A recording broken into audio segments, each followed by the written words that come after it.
Bien, bonjour. Je vais vous présenter un tutoriel sur la création, enfin l'import de modèles numériques de terrain dans Cinema 4D. Alors on va utiliser du Python pour ça, donc on va faire un script en Python. Alors il y aura une partie qui sera vraiment spécifique à Cinema 4D, mais par contre si vous utilisez un autre logiciel, Blender par exemple, vous pourrez, je pense, très facilement adapter le code.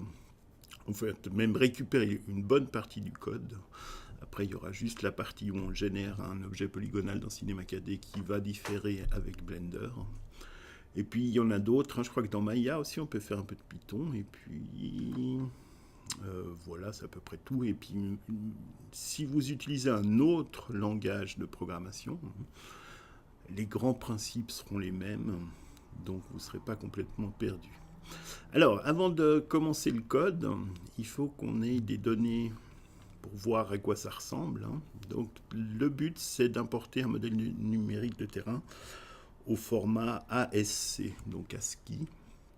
C'est un format texte, donc on va voir, on va télécharger les données, et puis après, on verra à quoi ça ressemble. Donc, je vais aller sur Internet. Alors, vu que je suis genevois, donc suisse, je vais aller sur un site qui est vraiment bien pour Genève, c'est le SITG. Donc je tape SITG dans Google, ça m'amène ça en premier, donc le système d'information du territoire genevois, SITG. Et puis là, ce qu'il y a de bien, alors j'ai préchargé les pages, pas que vous deviez attendre, c'est qu'il y a des données téléchargeables en open data, donc complètement gratuites, et de grande qualité en plus. Alors là, on s'occupera du terrain, mais je pense que je ferai aussi des tutoriels sur les orthophotos et puis après les bâtiments 3D. Donc, vous voyez ici, il y a un extracteur de données. Vous cliquez dessus. Alors, je l'ai préchargé aussi. Ça doit vous ouvrir ceci. Alors, ça peut mettre un petit moment. Et la seule chose que vous avez à faire, c'est d'accepter les conditions en cliquant. Alors, je vais peut-être le faire après. Je vais d'abord zoomer sur la zone qui m'intéresse. On va descendre ici, Genève, vous avez le lac, le Rhône qui part en direction de la France, l'Arve ici, puis on a un endroit qui s'appelle la jonction, donc jonction du Rhône et de l'Arve. Donc on va prendre cet endroit parce qu'il y a des falaises juste à côté.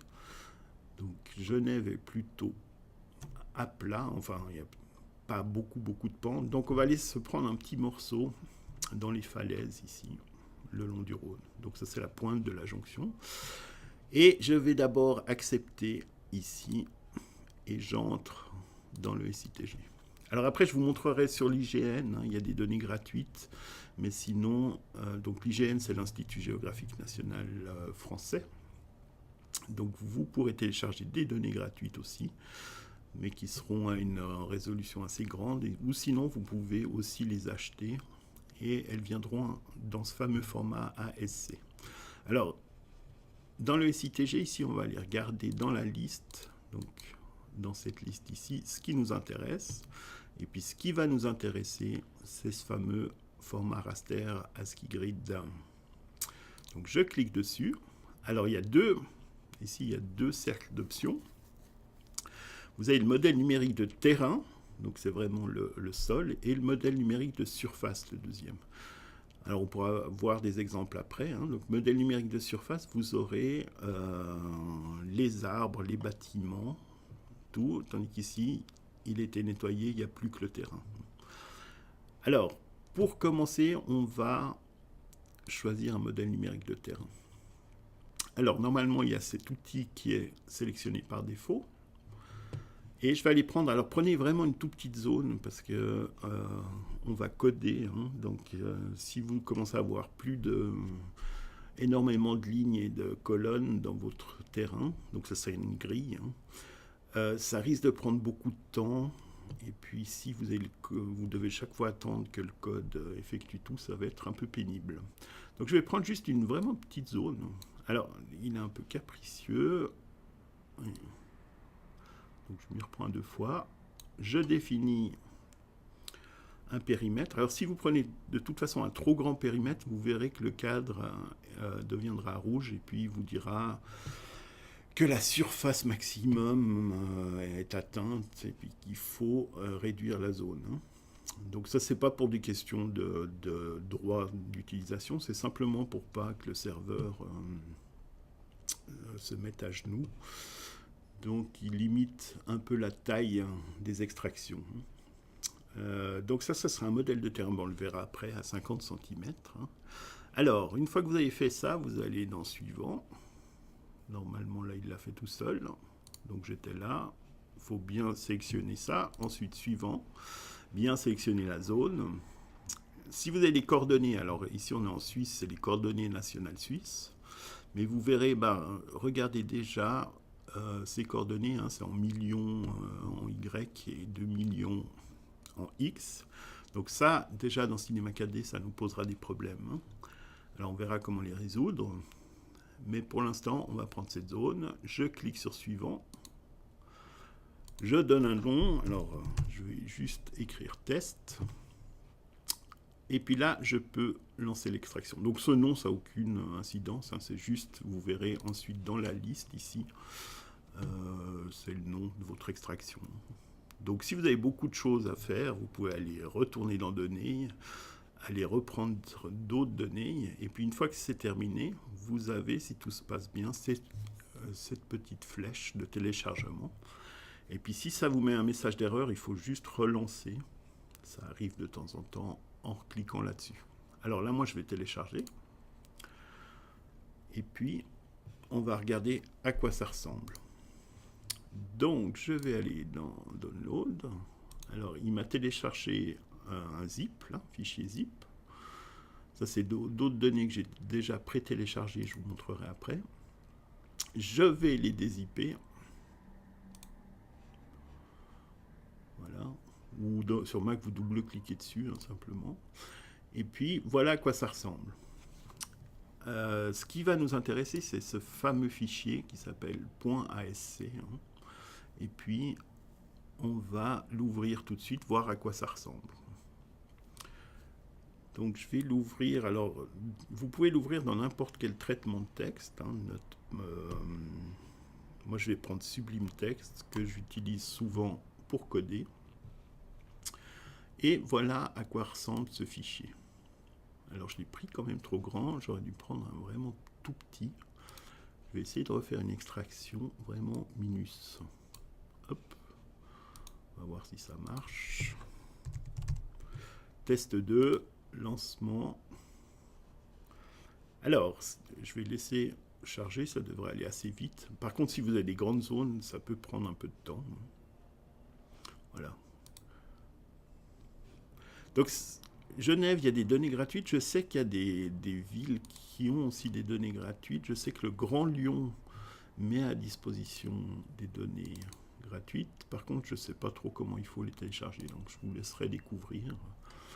Mais quoi qu'il en soit, il y a toujours aussi des données payantes, hein. Alors, ça dépend les régions. Ça peut être cher ou pas trop cher. Alors, je vais essayer d'ouvrir ça. C'est peut-être plus petit. Hop, toujours dans Sublime Text. Voilà. C'était juste pour pouvoir afficher au moins une ligne. Alors, je vais agrandir ça.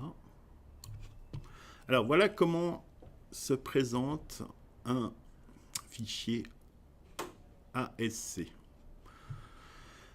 Alors, ici, vous avez ce qu'on appelle l'entête.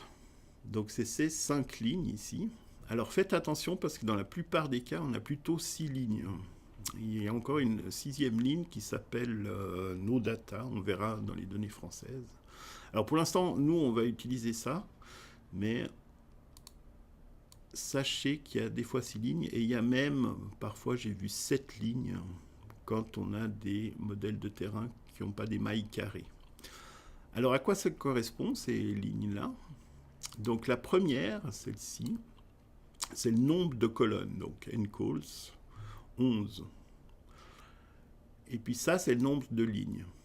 Alors si vous regardez en dessous, vous voyez qu'ici, par ligne, normalement, vous devez avoir 11 données, donc c'est des données d'altitude, et vous devez normalement en avoir 11 qui correspondent à ces 11 colonnes. Et puis dans les lignes, normalement, vous devez avoir 12 lignes. Là. Donc ça correspond à ça, hein. Ce sera les lignes de notre grille et les colonnes de notre grille. Et puis ici, vous avez ces fameuses coordonnées nationales. Alors ici, on voit qu'on est en Suisse, c'est 2 millions et quelques en X et puis 1 million et quelques en Y.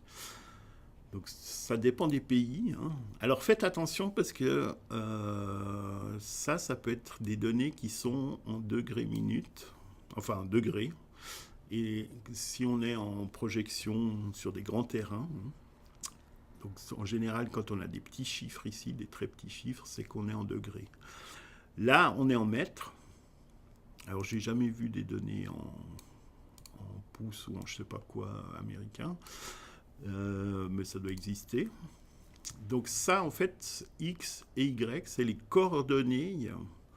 Alors faites attention, c'est les coordonnées du coin en bas à gauche. Donc qui correspondra, on verra après sur un schéma, qui correspondra à un point qui est en bas à gauche de la grille. Donc ça nous permettra de placer notre grille dans l'espace, donc la géoréférencer. Alors, dans un premier temps, on ne l'utilisera pas dans notre code, mais après, ça sera intéressant de pouvoir, justement, si on a plusieurs terrains ou plusieurs dalles, de pouvoir les placer correctement les unes par rapport aux autres. Et puis, la dernière ligne de l'entête, c'est la taille d'une cellule. Donc, je vous ai dit que c'était une grille. Et puis, ceci, ça sera donc la taille d'une cellule, donc le côté du carré de la cellule.